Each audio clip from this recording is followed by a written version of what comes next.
Oke, bismillahirrahmanirrahim. Selamat pagi, assalamualaikum.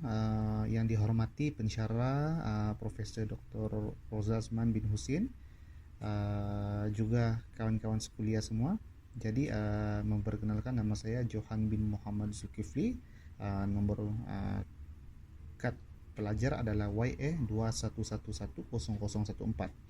Jadi dalam perbahasan mengenai kursus penulisan akademik ini, kuliah yang saya akan bawakan dalam dalam pembentangan secara visual video ini adalah kuliah kelima, yaitu sorotan literatur lah dalam penulisan akademik. Jadi sebelum itu saya ingin memberi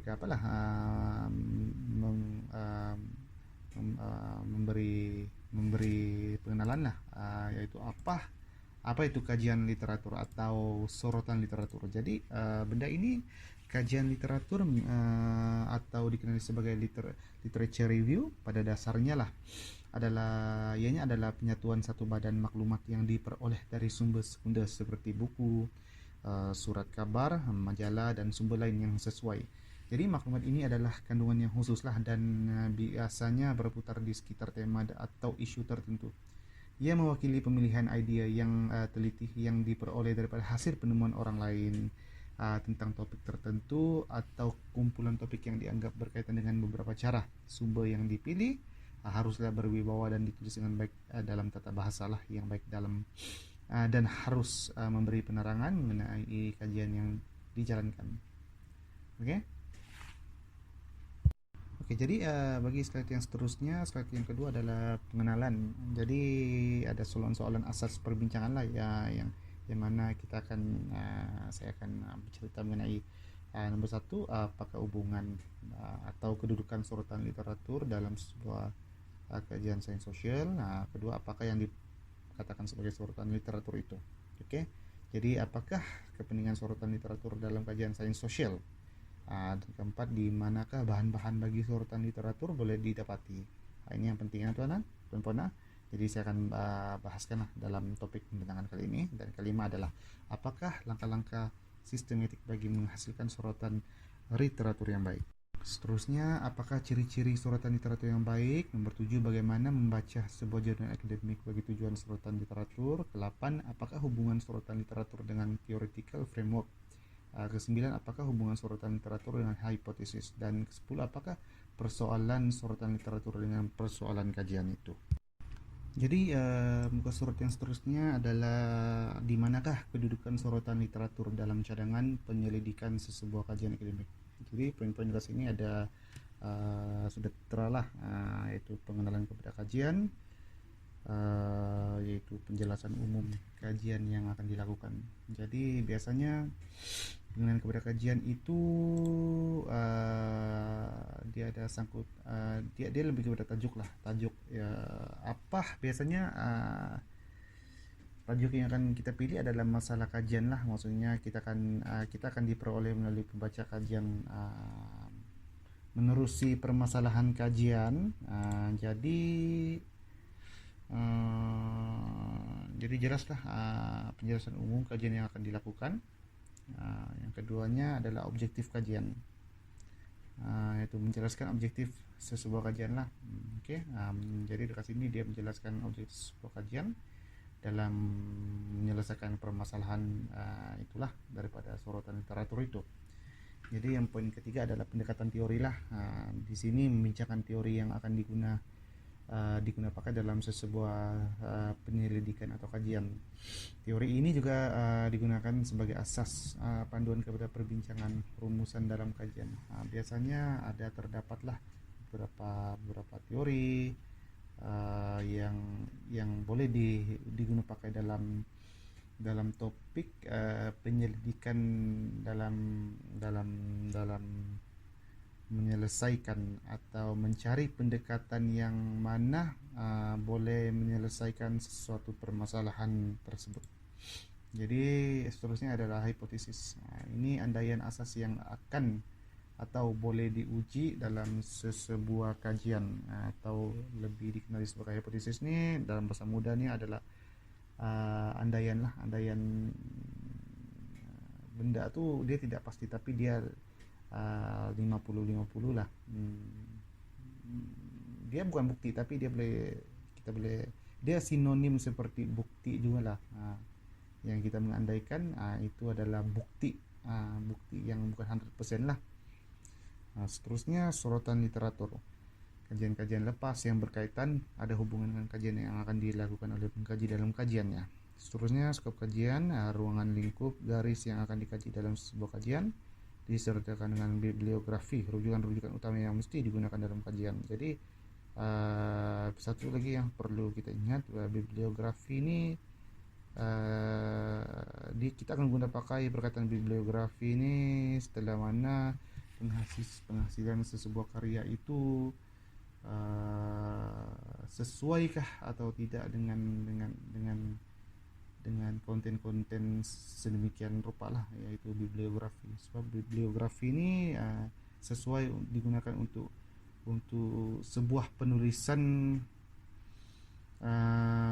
berupa panjang atau luas lah, seperti buku. Tapi kalau setengah kerat dalam 10-20 halaman aja, dia bukan bibliografi nama dia. Jadi sorotan literatur adalah perlu sebagai pendedahan dan pemahaman awal kepada kajian yang akan dilakukan nanti. Selain itu, ia dapat membuka minda pengkaji dan menyusun langkah-langkah awal dalam kajian yang akan dilakukannya. Jadi apakah maksud sorotan literatur? Jadi sorotan literatur adalah terjemahan daripada perkataan English literature review yang membawa maksud ulasan karya. Ulasan karya tersebut terdiri aspek berikut, yaitu sorotan literatur tentang perspektif teori dan konsep, sorotan literatur tentang metodologi, sorotan literatur tentang dapatan kajian lepas. Sorotan literatur adalah berasaskan andaian bahwa ilmu pengetahuan adalah dikumpul dan dipelajari oleh atau dibangunkan melalui apa yang telah dilakukan oleh orang yang terdahulu daripada kita.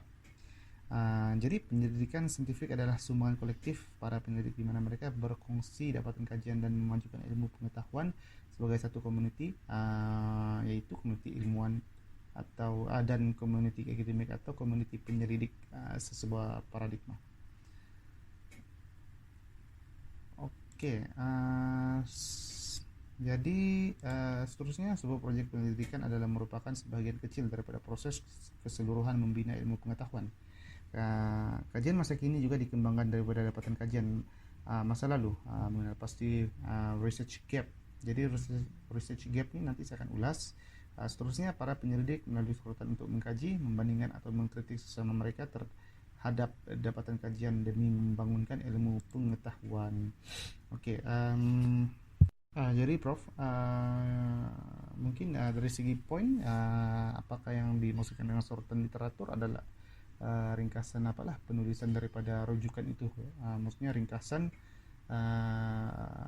daripada penulis, ringkasan penulisan lah daripada rujukan, sesuatu rujukan yang mereka dapatilah asli daripada dong punya penyelidikan, proses penyelidikan. Jadi yang kedua tuh mungkin daripada sorotan literatur itu sendiri, yaitu dia menjelaskan lah maklumat semasa dan selepas kajian itu dibuat, dan maksudnya rumusan lah.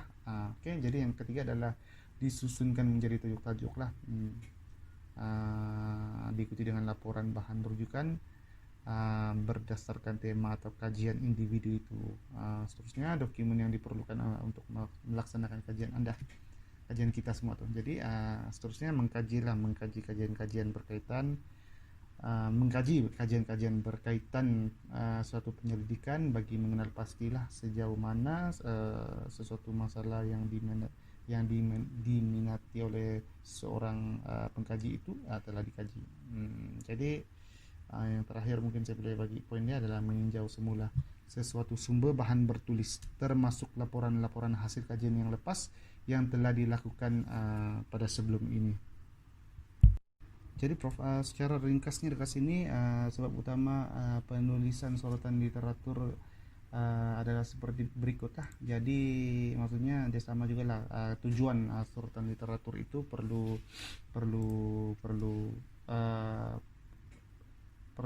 ada adalah apalah, salah satunya mungkin dapat memberi perbandingan antara kajian yang yang sebelum dengan kajian penyelidik, yaitu sama ada terdapat persamaan atau perbezaan antara pemboleh ubah yang dikaji.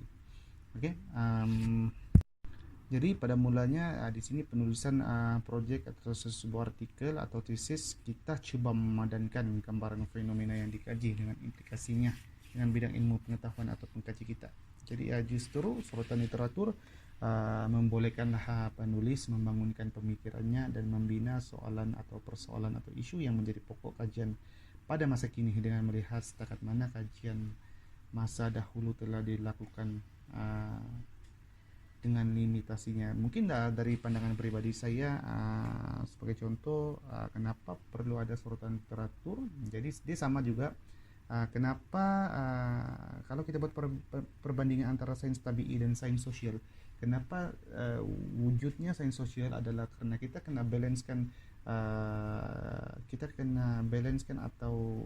atau menjadi satu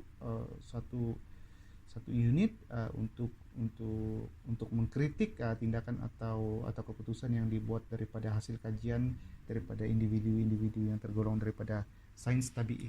Jadi dia sama juga lah, dengan apa yang telah saya explain daripada poin-poin sebab utama penulisan sorotan literatur itu. Seterusnya daripada itu dapat diringkaskanlah bahwa sorotan literatur adalah sebagai nomor satu, dia adalah kajian-kajian lepas yang berkaitan yang pernah dilakukan oleh pengkaji sebelum kita yang mempunyai kaitan sama ada daripada aspek teoretikal atau empirikal dengan apa yang sedang dan atau akan dikaji oleh seseorang pengkaji. Jadi seterusnya sorotan literatur melihat sebuah disiplinlah ilmu akan terus berkembang dengan memahami apa yang telah dilakukan atau diselidik oleh orang lain atau pengkaji sebelumnya. Jadi melalui sorotan literatur itu juga seorang pengkaji akan dapat memahami bidang ilmu, disiplin serta isu utama dalam kajiannya. Setelah melakukan sesuatu sorotan literatur, seorang pengkaji akan dapat meningkatkan keyakinannya dalam disiplin dan bidang yang dikajinya. Seterusnya sorotan literatur akan dapat menjelaskan bagaimana hubungan sebuah penyelidik yang sedang dilakukan oleh seorang pengkaji dengan kajian-kajian yang telah dilakukan sebelum ini. Sebuah kajian yang baik akan menghubungkan apa yang sedang dikajinya sekarang dengan the body of knowledge dalam bidang disiplin atau seorang pengkaji.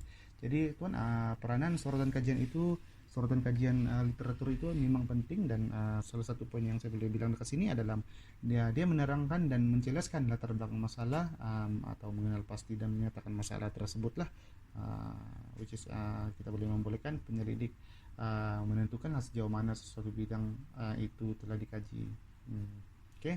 Dengan pelajari kaidah dan teknik yang sesuai untuk menyelesaikan masalah dan mengenal pasti alat-alatan kajian. Jadi saya ingat dia proses kajian itu dia akan dipermudahkan lah, dengan timbulnya the body of knowledge yang bagus lah. Jadi seterusnya cara bagi menghasilkan sebuah sorotan literatur yang baik dan sistematik.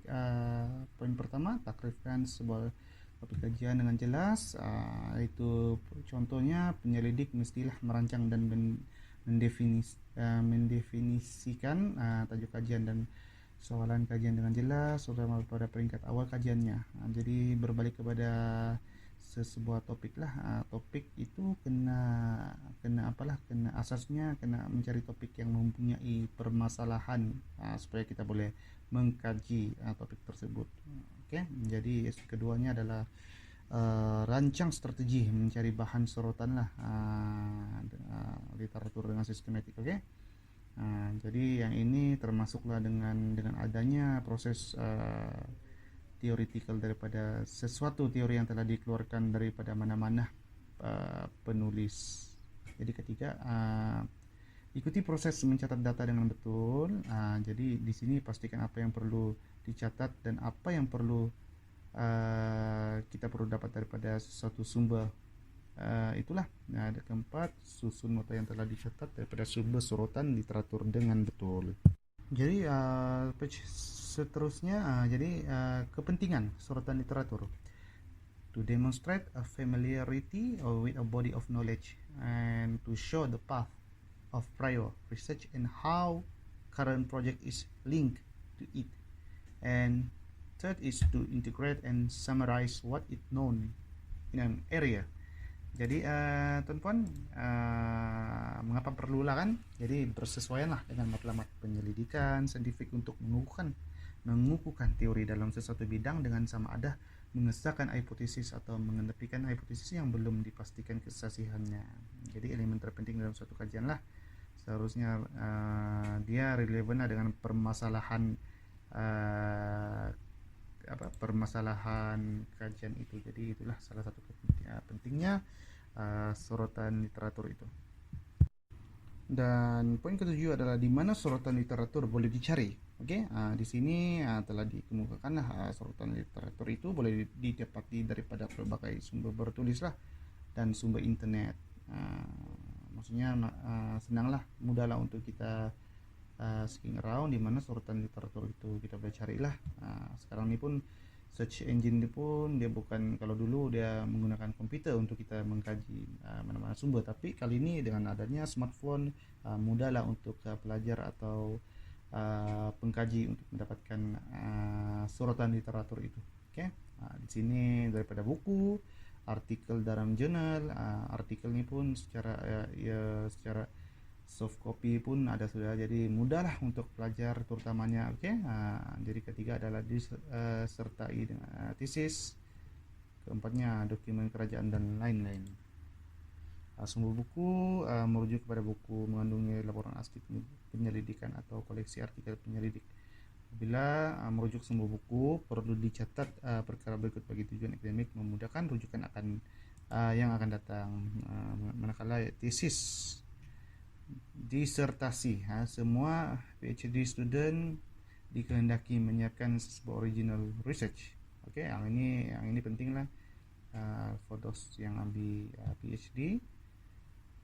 About half of all PhD thesis, dissertation report and original research, they can be a valuable source of information. Jadi terutama yang bila kita planning untuk mengambil PhD, kita kena ambil kira lah untuk kasih siap itu original research. Sebab bila kita menghasilkan sebuah research yang berkualiti, maka it can be valuable resource of information lah, boleh diguna pakai untuk rujukan kepada pelajar-pelajar atau pengkaji di masa akan datang. Jurnal akademik merupakan medan penyelidik, menyebarkan dapatan baru suatu kajian. Contoh jurnal akademik dalam sains sosial itu terdapat 5 lah: American Journal of Sociology, Sociological Review, British Journal of Sociology,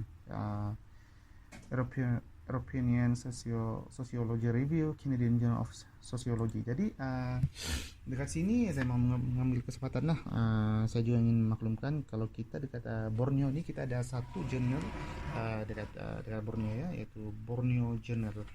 Biasanya maafkan saya, dia adalah jurnal research, Borneo Research Journal.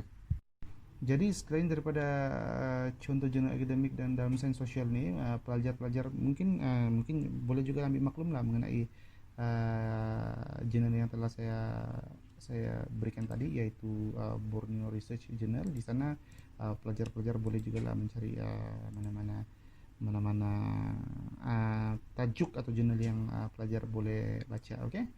Sebab dalam penulisan akademik ni kita tidak baca rugilah.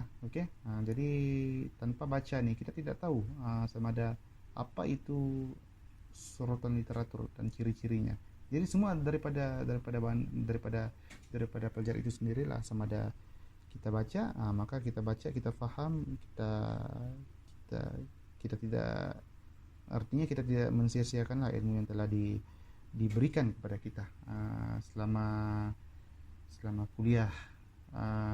Selama semester ini diajar tentang kuliah subjek penulisan akademik ini.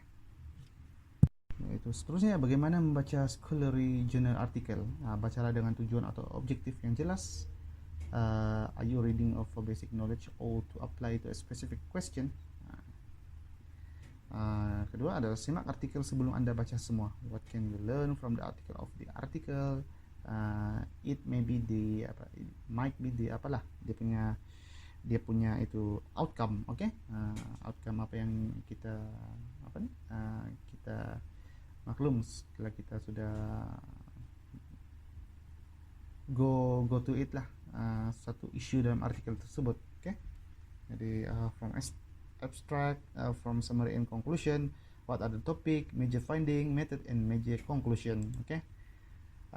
Pertimbangkan orientasi Anda, what is your bias toward the topic, the method and publication source, kaitkan dengan external knowledge juga, what do you already know about the topic and the method used in the article, how credible is that publication source.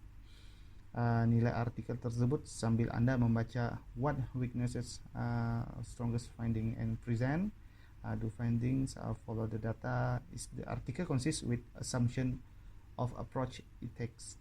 Ini kena ambil kira lah, kita semua kena ambil kira dalam nilai artikel tersebut. Ringkasan maklumat artikel juga, apakah hubungan antara sorotan literatur dengan theoretical framework? Sorotan literatur merujuk kepada semua sebahagian besar kajian yang dilakukan oleh pengkaji sebelum ini yang mempunyai persoalan yang sama. Persamaan dalam aspek-aspek tertentu biasanya ia merujuk kepada aspek empirical dan theoretical. Theoretical framework merujuk kepada asas teori yang akan digunakan dalam suatu kajian. Suatu kajian academic science sosial biasanya diasaskan atau dipandu oleh mana-mana perspektif teori atau konsep. Sorotan literatur dan pendekatan teori mempunyai hubungan yang rapat. Karya yang dilakukan mestilah satu daripada cirinya berdasarkan asas teori yang dipilih. Contoh teori pembangunan dan perubahan sosial. Tajuk kajian kemiskinan di kalangan komuniti nelayan di Mengkabong Toran. Jadi seterusnya, apakah hubungan sorotan literatur dengan hipotesis? Sorotan literatur boleh membantu membentuk hipotesis yang lebih baik lah.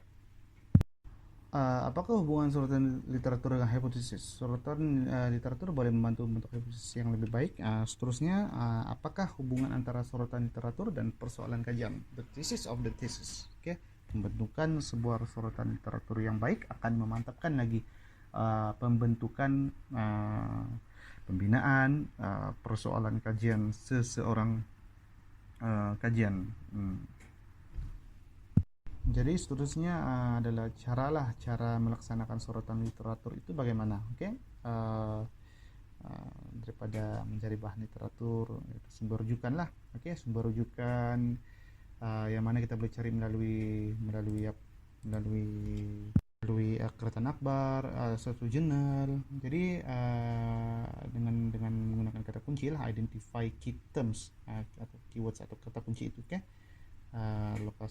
locate the literature, cari bahan bertulis yang terkini berkaitan dengan apa yang hendak dikaji lah.